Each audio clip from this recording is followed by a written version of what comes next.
Okay, hi everyone. I just want to thank Matrix and the students and the parents for coming out today.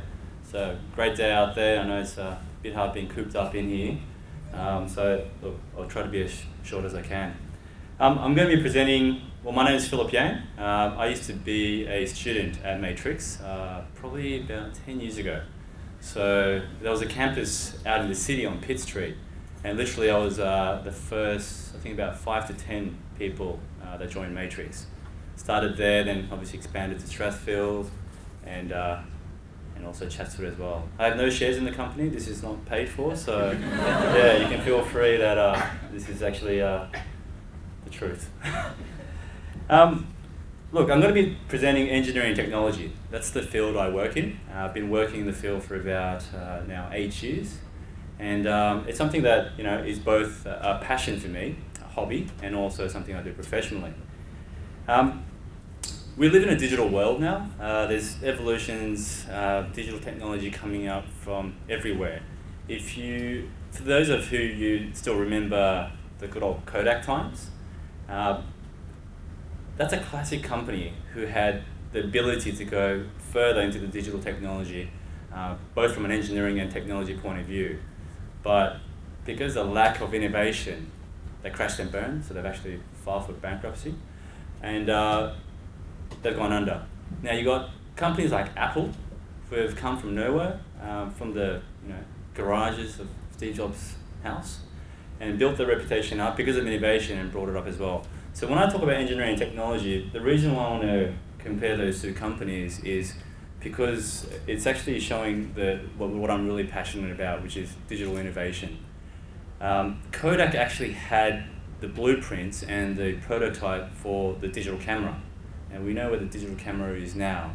And obviously, they didn't actually innovate and be creative with that technology, and Apple got their hands on it. Other companies like Samsung, Sony, especially Japanese, got their hands on it and just turned it into something what it is today. Just going forward, I want to give a quick background about myself. So I migrated to Australia in 1988. Yes, quite a while ago. I was 6 years old, and it was during the Korean Seoul Olympics. My high school education was at a high school on the North Shore called Turramurra High School. It's a public high school, wasn't a special selective or a premium private school or anything like that. And I'm really here to push that as well. So people that are at public schools, there's no little competition against the bigger schools. Okay, from Turramurra High School, I went to UTS University, and I did a Bachelor in Engineering and also a Diploma in Engineering Practice. It was a sandwich course, so it was over a 5-year period. Some of my goals and challenges in Year 12. Now, when DJ sent me the topic and he said I've got to talk about Year 12, I was like, well, that's really 9-10 years ago. I don't know if I can actually remember much of it.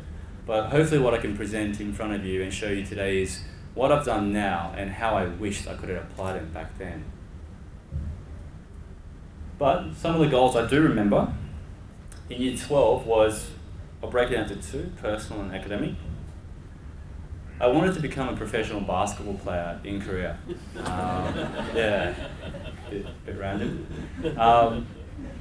I'm 6 foot, and back then I was actually a decent height in my grade, until I met all the Australians and everyone else. So that was my passion. I played that 24/7. It was the biggest dream that I had. I followed the NBA as religion. And you'll soon see why that became one of my challenges in Year 12 as well. The other personal goal I had was living up to my expectations for my parents. Now, I'm 1.5 generation Korean, which means I was born in Korea, but raised up in Australia. So my parents are obviously first generation. So I've seen them going through the tough and struggles and to where they are now. And I think having that pressure as the oldest son in the family, I had a lot of a burden and a lot of pressure to carry. From an academic point of view, my goals. To break it down, it was simply just get into uni. It's back then that's what everyone just talked about. If you didn't get into uni, you were turned as a dropkick or not successful. It's a lot different now because a lot of the blue class workers are also doing very well, even better than the white class. But yeah, that was the goal that I had, and I guess linked with that was trying to find something that's actually relevant to me, that I enjoy as a hobby, I enjoy as a passion, and get into a university degree that I can go into the industry and be passionate about. Another goal, even from an academic point of view, was living to the expectations of parents and peers. I see some parents here, so you're either here to pressure your children or to support them. But for me, being the oldest brother, oldest in the family, and then having the pressure, and also from an academic point of view, yeah, it was a stressful time in year 10, 11, and 12, especially 12. So going into some of my challenges,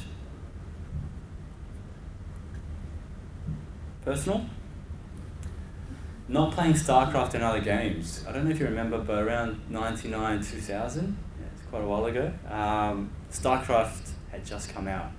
If you don't know what StarCraft is, it's a strategy-based game, which is very, very addictive.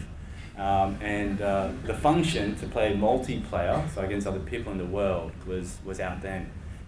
I used to dial up through, I don't know if you remember the dial-up modems, 56k speed, and play other countries, USA, I thought I was global, and all those other countries. And it was really exciting because there wasn't that, multiplayer was a very new thing back then. So I actually remember my dad coming in, it was about 3 a.m. in the morning, and I should be studying. It's year 12, I've only got 3 months to my HSC, and there I am, trying to raise my status in StarCraft. And he literally picked up the PC, plugged the cord, and destroyed my modem. I was devastated, but I thank him now for what he's actually done. Other one, playing too much basketball. My best friend was called Spalding. I don't know if you know Spalding, it's the name of a basketball brand. I used to have it everywhere I go. So those two coupled together really wasted a lot of my time, especially in year 11 and 12. Looking back at it, yes, I could have utilised my time better. There's a slide later where I go into what I could do better if I could take back time. The other challenges academically, I didn't focus hard enough. I wasn't the brightest student in class, I wasn't in the top 5%. I was just an average student. And because I didn't focus and was distracted by my personal challenges, or my passions then, I had to play a significant level of catch-up, which meant studying out of hours to hours of who knows what, and not having the ability to break down complex problems to the fundamental principles. What I mean by that is, if you've got a math equation or an English, I was usually more of a math equation, I would memorize how to answer those type of questions rather than actually understand the fundamental principle behind it, because if they change it or tweak it a little bit, I had no idea how to answer it because I had just memorized the process. And I soon found out that was very bad, and I think that's where Matrix really came in to help me. I'll cover that in the next slide. Another challenge was living up to the expectations of parents and peers. You obviously seeing that point being repeated. Yes, there was a lot of pressure put on by my parents, and I think although there were goals and challenges at the same time, I had to really find myself on how to actually manage those expectations. So, approach to achieving my goals. Develop and set SMART goals. Now, I didn't actually do this in year 12. I do this more relevant in my industry now. But if I had known this, I would have definitely applied it in the means possible for what I did, what I was going through in year 11 and 12. So SMART goals, you've got to be specific, define a statement, it's got to be detailed. So for example, high level things like, I want to get into uni. Measurable, something that can have a quantity put towards it. So maybe a ATAR, is that what it's called now? Sorry, yeah, an ATAR of 90, 95 plus. Achievable. All of you here at the moment really wouldn't be here if you didn't believe in yourself that it is achievable to, for example, get into uni. So, relevant. It's got to be in relevance with the subject context. So all the goals that you set, it's going to be directly relevant to what you're trying to achieve, which is the S for specific getting into university. And T, timely. You've got a certain period before your exams, before your HSC exams, etc. So having all those in line for a bigger goal will just kind of plot out your journey of where you want to go. Some hints. I call it the sweet spot. Now, for those of you who play sports or basketball, especially in basketball, when you've got an area where you can just drain and hit that shot continually, it doesn't matter if that defender is in your face putting up a hand. Why? Because you've practiced so many times, and the mechanism that you're releasing with is just robotic. It's just, you've memorized it. And I think for me that was really relevant because playing a lot of basketball and also trying at the same time, I had to really find a way to be effective during my study. I only had a little bit of time left because, as I told you before, I wasted a lot of it in the beginning. And for me, it was to write down everything in classes or in matrix tutors, etc. And that would help me remember it and also understand the underlying principle for it. So that was just my way of doing it. Isolate yourself if you're easily distracted. I call it the library test. I didn't actually study well in a library environment. I got distracted very easily. So I actually studied better at home. I think because we only had really, really slow internet and things like that. There was no Facebook or any social media content. I actually found home to be quite a good place to study for me.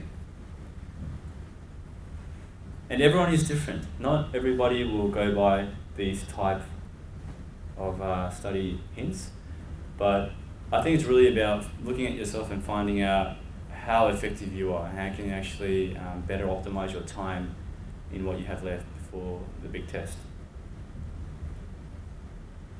What role did Matrix play? Okay, it played a role in my life, in my high school life in two ways, both in an active and a passive way. So active being, interacting with the tutors, teachers, etc., and passive way of providing an environment where I could go and spend my time to really have the support to study better. So classes were very proactive and the teachers could relay the messages very clearly. I think it's even gotten better when I look around. And the next one. The teachers have the ability to make the complex problems really easy to understand. So as I mentioned before, I lacked understanding the fundamental principles and applying them, and I just memorized the questions. From a passive point of view, it was having access to resources, past materials, and teachers, and having a place to isolate myself or ask peers for advice. So going up to a tutor or a colleague, which was usually out of my school, and not having to feel embarrassed or shy about asking a question, which is very simple. When, why, what? So the first one is, why did I choose to study this course? I did electrical engineering, and it was because I love technology and how things work. I'm one of those guys that aren't very good at putting it together, but love playing with it, like iPads, things like that. But pretty much my hobby and passion was technology, and at that time it seemed most relevant to do an electrical engineering course. What is the study of this course? It's like a tech prison. I went to UTS. Usually most of my time was spent on level 24, which is the UTS study labs. And you couldn't get out of it. They had like access control and PIN codes and everything. Usually it's to stop people coming in, but I felt like it was to stop people getting out. So it was like a tech prison. Now, when did I realise that I wanted to study the course? The reason why I bring this last is, believe it or not, this is the order that I actually found and realised of how relevant the course was to me. Looking back now, I only realised I wanted to study the course after I completed it. Now that's going to sound really weird, but back then there was a lot of guidance and everyone knew my hobby, my passion, and they were able to guide me into the right direction. What I study at uni, sorry to say, I don't apply at all in my industry, but I still work in engineering and technology. But it gave me the ability to solve problems, the ability to break down things, and those are key important things for recruiters for big companies that they want to look for. Yes, your marks are important, but at the end of the day, in engineering for electrical, the industry I'm involved in now, I don't apply a lot of it, except for the basic fundamentals. So looking back, what would I do differently? I think to really review that, I need to look at where I'm at now. So I was a consultant. I'm not a consultant anymore. I actually work for the client, and I'm a technology project manager. I work for a company which most of you know called Westfield Corporation in the city, 100 Market Street, right underneath the Centrepoint Tower. I don't work in shops, I work at the head office. just making sure. And I'm an engineer or a project manager. So we help build large iconic centres, such as the one that you see in Pitt Street Mall today. It was completed in 2010 October, and I was day in, day out on that project, making sure the contractors and program budgets, all the technical stuff as well, was being managed and being implemented properly for the grand opening. If I look at it, my job consists of 25% on-site, so wearing a construction hat, PPE, it's protective equipment. 35% in meetings, and 40% at my desk. Now, the reason why I love my job is because I have that diversity. I couldn't do an accounting job because I can't be based on my desk 24/7. I found this really suited my personality, and I just couldn't ask for more. Looking back, what would I do differently? So going from where I started to where I am now, I'm going to list out what I would differently if I had a time machine. Realised my hopes of playing pro basketball was very limited. Although I disagreed with my parents back then, I really thank them now. Trying to play against the different types of people growing up, it's very, very different. It's very different, and it's very competitive out there, and the longevity of pro basketball players is actually not that great. Talk to industry workers, specifically about my interests. This is a big one. I really encourage students to look at this. I know it's still quite a fair away, but the more you realise this now, the better you'll be focused towards going into the industry later on. Just a quick statistics. If you look at a average lifespan, let's say 80 years, I think it's 80 according to the Australian Bureau of Statistics, we spend about 15% of our lives studying before high school, at high school 6%, at university 8%, work 52%, and then about 19% retirement. Focus on high school and university, 6 and 8%. That's the chunk that you're going to spend in your life to better prepare yourself for the future. You've got 52 and 19% to live out the rest. So I'm trying to bring that up because you don't want to hinder yourself in those beginning critical stages to affect the rest of it. You go to uni for about 3 to 5 years. Engineering is about 5, accounting and other subjects is about 3. And you work the rest of your life. Not to put a pessimistic approach to it, but look, if you invest and find out what you want to do by talking to industry experts, you're really going to enjoy work and it's going to become part of your life. Right, final slide. I think this is the final slide. Advice.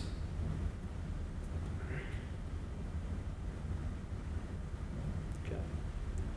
Invest into yourself. This is what I said about the pie chart that I showed before. You've got 6 plus 8% to invest into yourself to put yourself in a better situation for the rest of your life. I really think it's critical that you have a look at this and go, right, what am I going to do for the most of my life? When's the time to focus on it, to sacrifice what I'm doing personally, to be able to have a better future. Never say it's too late. I went to a very average public school. I wasn't in the top 10% and didn't give up. And I ended up going to uni, doing a course which I later realized was very right for me, and now working a job that's very suitable and that I love. Be patient, the finish line is coming close. I think most of the students here are from year 10 and 12. So year 12, you've only got less than 6 months to go. Focus on what you like and see if there's a link. I really emphasize this point. Not basketball, but if you find out, what you really enjoy as a hobby personally, try to see if you can find a link in a university degree. Talk to experienced people in industry, not graduates. So for those of you who have brothers and sisters who are graduates that say, oh, it's the best, I love it, I'm getting paid. They're great, but talk to industry experts. They've been in the industry for 3 to 10 years. They'll know what's suited for your personality and what your hobby is, and their advice, I believe, is more valuable. Later in your professional life or career, you'll realise the importance of a good education. I only found that out about 4 or 5 years ago, but I emphasise this point, and that's why I'm emphasising invest into yourself, because later on, when you've got other people working around you, working with you, or working for, you do realise how critical a good education is. At the end of the day, university is a piece of paper, but you learn the processes involved to better prepare yourself for the working industry. So that's my presentation. Thanks for coming, everyone. If you've got any questions. Thank you so much, Phil.